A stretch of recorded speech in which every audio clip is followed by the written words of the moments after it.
A modern city with traditional Southern values. I underestimated how far he was going to go. What he was willing to do. Visit the historic French Ward and enjoy local cuisine at one of our 5-star restaurants. Killing them wasn't enough. Lincoln Clay was using them to send a message. Or spend the afternoon in the bayou and take in its natural splendor. Sal Marcano had no idea what he was going to unleash. New Bordeaux. Safe, family-oriented fun. Make it your next vacation destination. This city survived the War of 1812, the Civil War, and God knows how many hurricanes. But when Lincoln Clay went after the mob, he inflicted more damage than all the wars and hurricanes combined. Hey everyone, I'm Haden Blackman, creative director and studio head at Hangar 13, and I wanted to thank you for coming out to see our Gamescom presentation of Mafia III, an open-world crime drama set in New Bordeaux, our version of New Orleans, in 1968, one of the most tumultuous years in American history. In Mafia III, you'll play as Lincoln Clay, an orphan and Vietnam vet who falls in with New Bordeaux's Black Mob. When the Black Mob is betrayed and slaughtered by the Italian mob, led by a guy named Sal Marcano, Lincoln becomes fixated on revenge. As Lincoln, you'll wage a brutal war against the Italians, disrupting the balance of power in New Bordeaux's underworld. Today we're going to jump straight into the middle of Lincoln's war with the mob and his attempts to build and maintain his new criminal family. We're going to start in the bayou and head for the French War. What would I give for just a few moments? What would I give just to have you near? Tell me you will try to slip away somehow. Oh, I need you, darling. I want to see you right now. Can you slip In Mafia away? 3, we treat New Bordeaux as a main character. We've not only worked hard to capture a unique time and place, but also to ensure that everything the player does in the open world propels Lincoln forward in the narrative. We've also given the city its own diverse criminal ecologies, which play a huge role in Lincoln's quest to tear down the mob. How sweet it is. Let's take a look at just a few of the varied districts in New Bordeaux and what lurks beneath the surface and in the back alleys of the city. Our reimagined version of New Orleans is made up of 10 districts, each with its own distinct flavor. We have the scenic and mysterious bayou, which is ripe for exploration.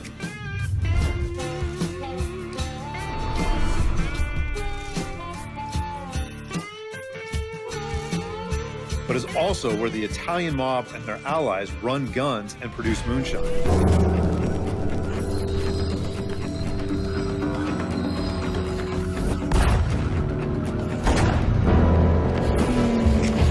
To the west of the city is vibrant Delray Hollow, which is home to Lincoln and his surrogate family before they are betrayed by the Italian mob.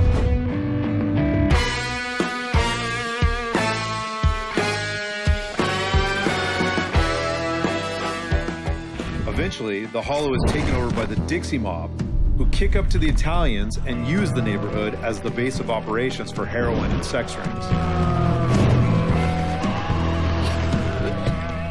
To the north of the city is majestic Frisco Fields with its manicured lawns and mansions.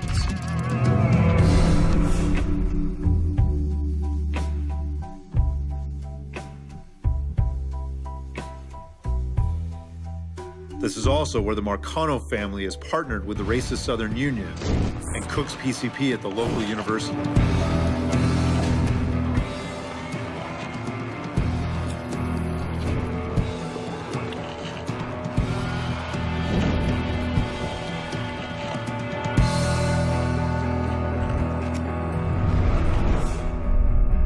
And in the center of the city is bustling downtown, where historic buildings and plazas sit side by side with gleaming skyscrapers.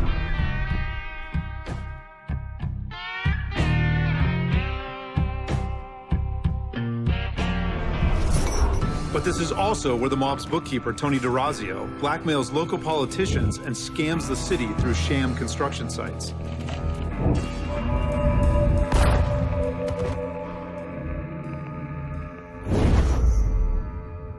How did you manage to get to Tony DeRazio? I had bugs and wiretaps all over the damn place.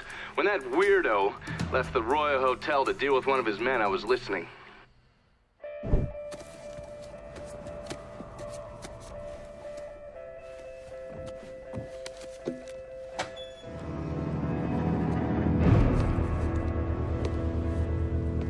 Tony, I didn't know you was coming. I'm just packing away your latest shipment. How long you been running this business, Joe? I don't know, 5, 6 years? 5 years, 3 months, and 18 days. Well, this is turned. Look, I know I've been lied, but it ain't my fault. I've always placed a premium on maintaining order. If you let the rot set in, eventually it will take hold and destroy everything you've built. The only solution is to isolate it, eradicate it before it takes hold. You understand, Joe? Christ, Tony, you gotta listen to me. Some nuts out there shooting the hell out of everything. You know how many of my men he killed? Yes.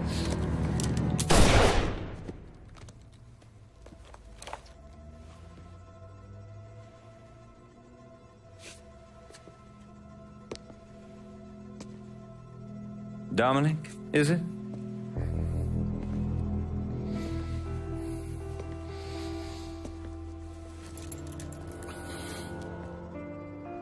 You will take the armored car and personally oversee the collection of all outstanding monies owed to us. Am I clear on this? Yes, Mr. Razio. Once you have collected what is due, deliver it directly to me at the hotel. The code to the elevator is 0451.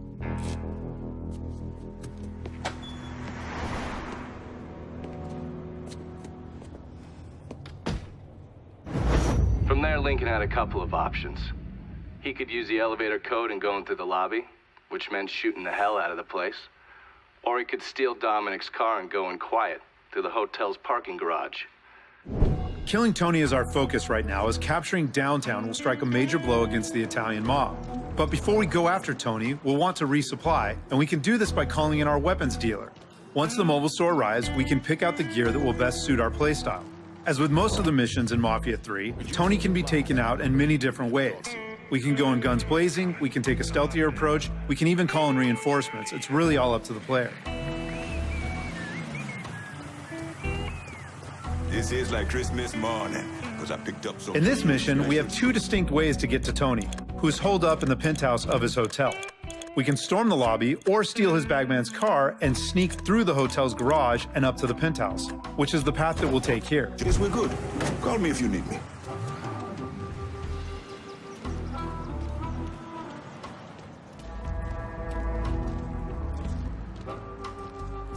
What's taking so long? I give it a month. Give it a Dominic. That's fucked up, man. I give him 6 months, at least.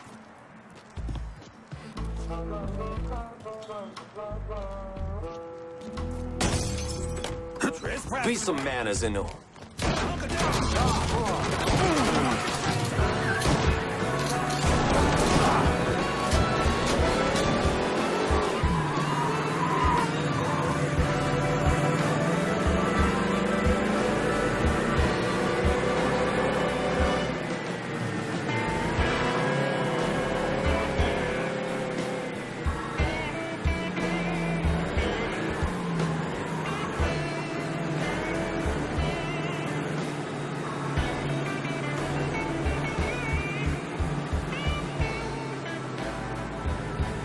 Pull on in, Dominic. Park anywhere.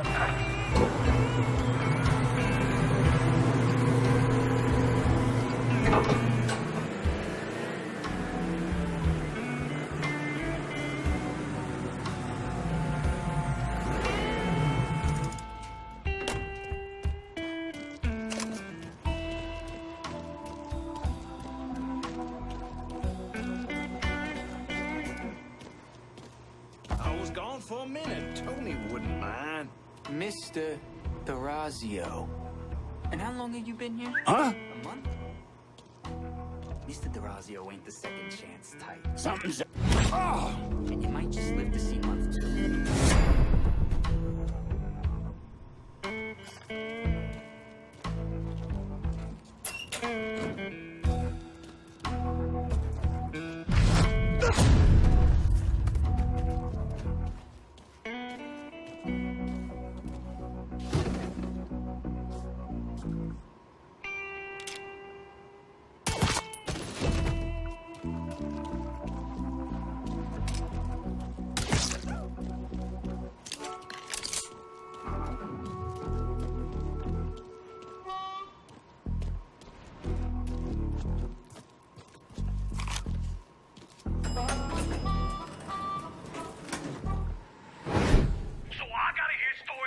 Some bitch running all over the goddamn place, smashing our shit to pieces.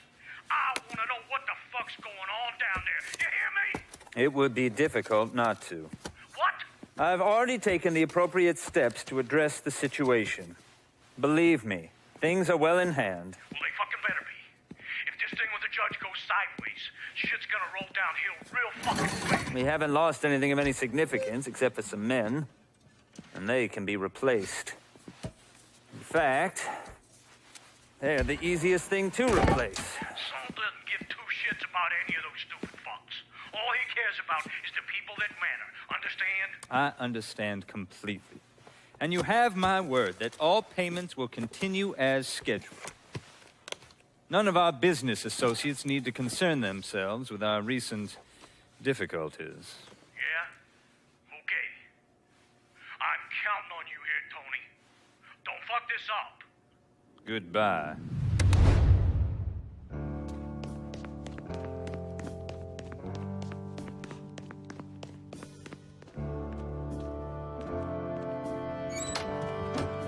You should clear on out of here. Okay, here's the thing, Congressman. When Mr. D'Orazio made his very generous contribution... Oh, shit, right now? Okay, okay.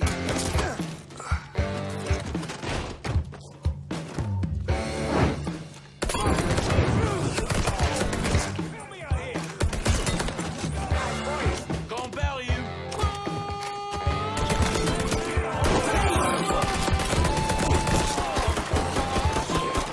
Taking out the whole team.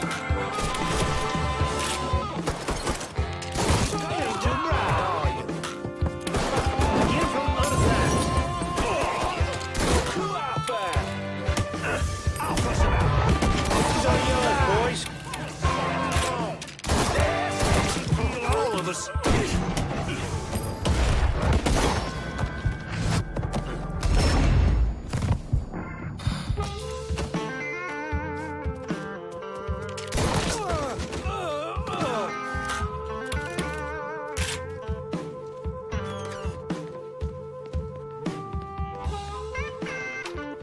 Ain't no way you're getting past here, boy.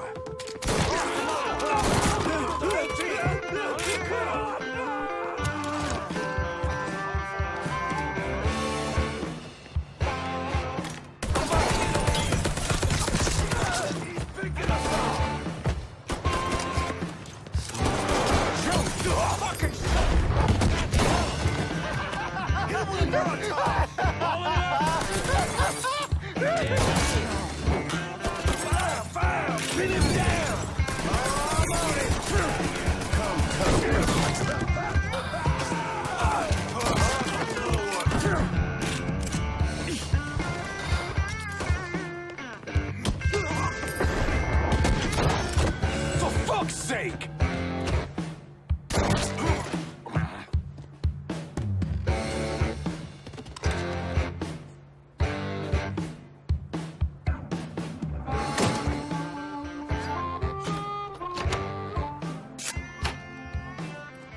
You certainly are audacious, aren't you? Filthy fucking... Whoever you are, you made quite the mess of my operation. Do you have any idea what you cost me?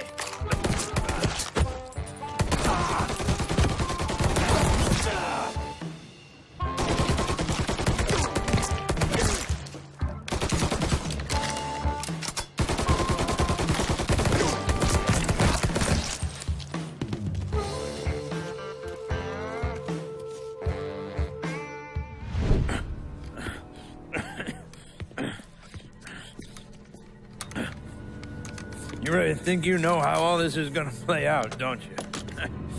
Idiot! Go ahead. Kill me. I'll be replaced tomorrow. No one will even notice. You're wrong. Everyone will notice.